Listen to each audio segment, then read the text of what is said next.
ऐसे और भी मज़ेदार वीडियो के लिए हमारे चैनल को लाइक, शेयर और सब्सक्राइब करें।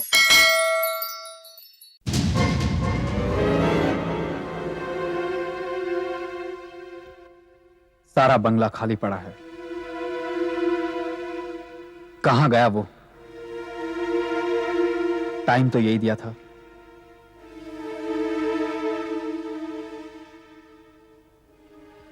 देखता हूं कहीं अंदर तो नहीं है।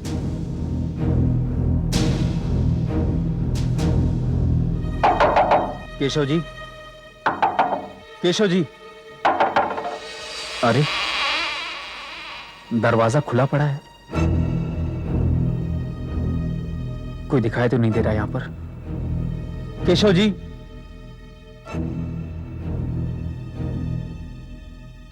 चलो आ जाएंगे। थोड़ी देर इंतजार कर लेता हूं।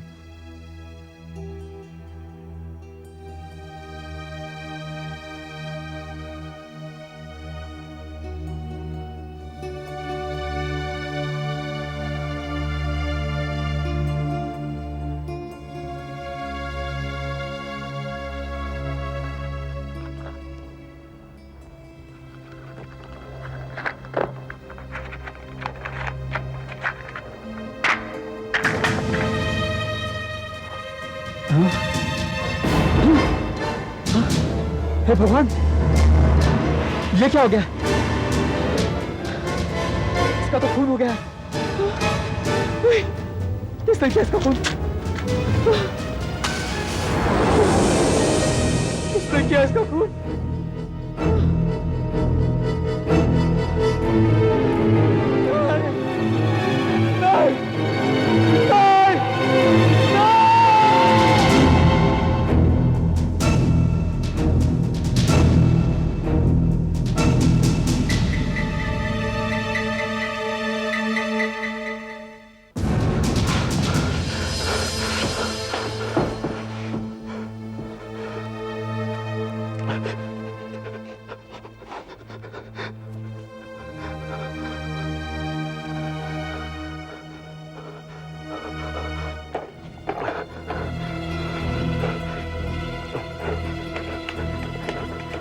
तो उसका कल जाके पता लगा सुधाकर। हाँ हेलो। हाँ बोलो। नहीं, साहब तो नहीं है। हाँ एक मिनट सर, आपका फोन। हेलो, एसीपी प्रद्युमन यहाँ। एसीपी साहब मैं सोमेश कुमार बोल रहा हूँ साहब आपको याद है साहब? सोमेश कुमार? सोमेश कुमार नाम तो कुछ जाना पहचाना लगता है। मैं सब डॉलर का धंधा करता हूँ साहब। वो सब ब्लैक मार्केट में सब। एक बार साहब आपने साहब मुझे पकड़ा भी था ना साहब, अंदर कर दिया था। वो सब मारो होटल के बाहर साहब। 2 साल पहले साहब। हाँ 2 साल पहले साहब, पहचाना आपने साहब? सोमेश कुमार, याद आया। फिर से पकड़ा गया क्या? नहीं साहब नहीं, आज दूसरी बात है साहब। वो क्या है ना सर, मैं एक आदमी से मिलने गया था आज। केशव नाम था उसका, केशव। उसको डॉलर चाहिए साहब बाहर भेजने के लिए, इसीलिए उसके घर गया था साहब। 14 नंबर सोहराब सोसाइटी। लेकिन साहब उसका किसी ने खून कर दिया साहब। खून? हाँ साहब, मगर वो खून मैंने नहीं किया साहब। हाँ साहब, मैं वहां गया जरूर था साहब, और आपको साहब 1-2 जगह मेरी उंगलियों के निशान भी मिल जाएंगे साहब, लेकिन वो खून मैंने नहीं किया साहब। आपको तो मालूम है साहब, मैं छोटे मोटे गलत काम करता रहता हूँ साहब, लेकिन वो खून मैंने नहीं किया साहब। हाँ साहब, मैंने खूनी को देखा साहब। तुमने खूनी को देखा? हाँ साहब, मैंने खूनी का चेहरा देखा साहब। कौन है वो? साहब वो खूनी साहब, वो खूनी साहब। Hello hello hello hello hello. लगता है कट हो गया।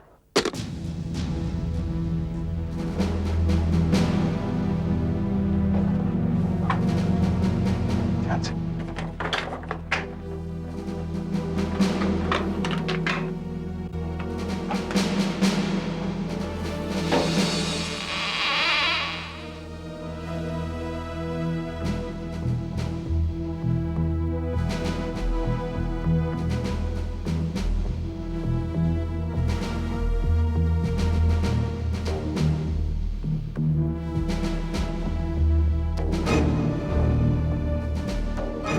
और यहां पड़ी है।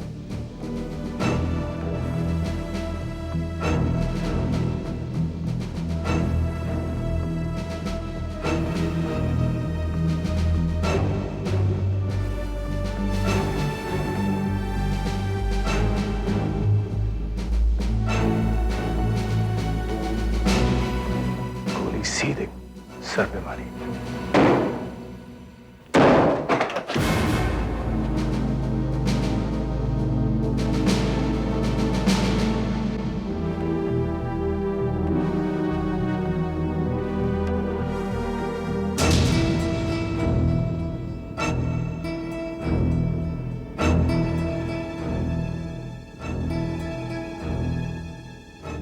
हाथ में पिस्तौल,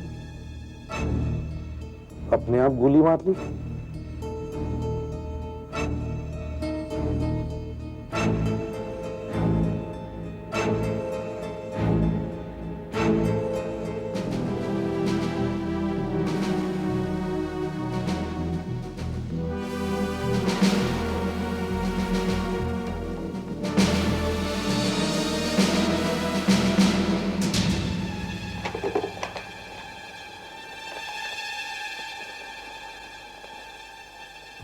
केशव का खून मैंने किया है और अब मेरे पास अपनी जान लेने के सिवाय और कोई रास्ता नहीं है। सोमेश,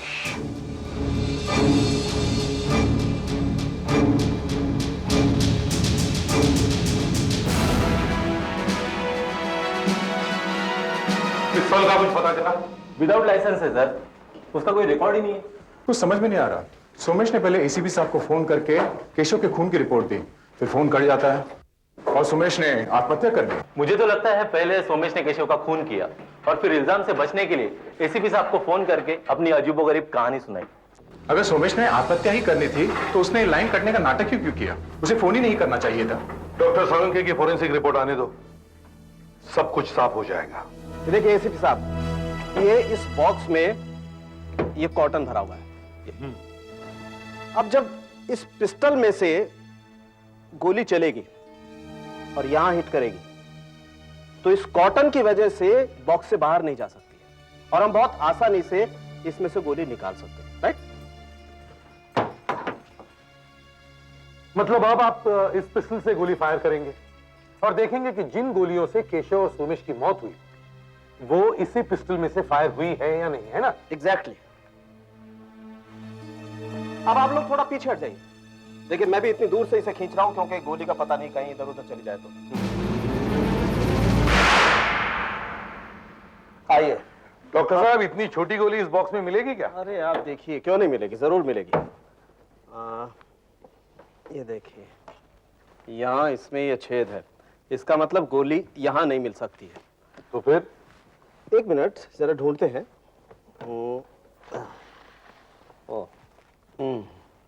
यहाँ भी छेद है, इसका मतलब गोली यहाँ से भी पार निकल गई है। तो फिर गोली है कहाँ डॉक्टर साहब? गोली यहाँ होगी।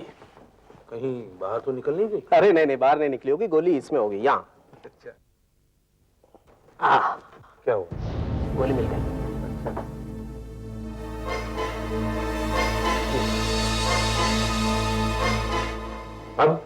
अब आइए आप मेरे साथ। ये देखिए,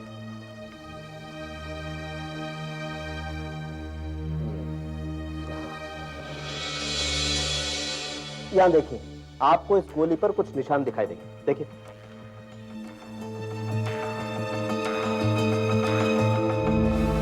ये आपके वो गन बैरल का निशान, जो फायर करने के बाद बंदूक के नली से गोली पर लगता है। जी हाँ, और जितनी बार बंदूक चलेगी हर गोली पर ठीक वैसा ही निशान हर बार लगेगा। ये देखिए, आप यहाँ देखिए, ये प्रिंट्स देख रहे हैं?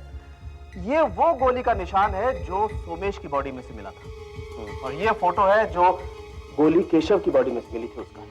और यहाँ एक और प्रिंट है, ये देखिए, मैंने इसी पिस्टल से एक गोली पहले फायर करके उसका प्रिंट निकाला था। ये देखिए एसीपी साहब, ये तीनों प्रिंट आपस में एकदम मैच करते हैं, जैसा इस गोली पर भी निशान है। इसका मतलब साफ है एसीपी साहब कि सोमेश और केशव की मौत एक ही पिस्टल से हुई है, इसी पिस्टल से। इसका मतलब है सोमेश ने पहले केशव को मारा और फिर उसी पिस्टल से आत्महत्या कर ली? जी नहीं, पिस्टल से गोली चली जरूर,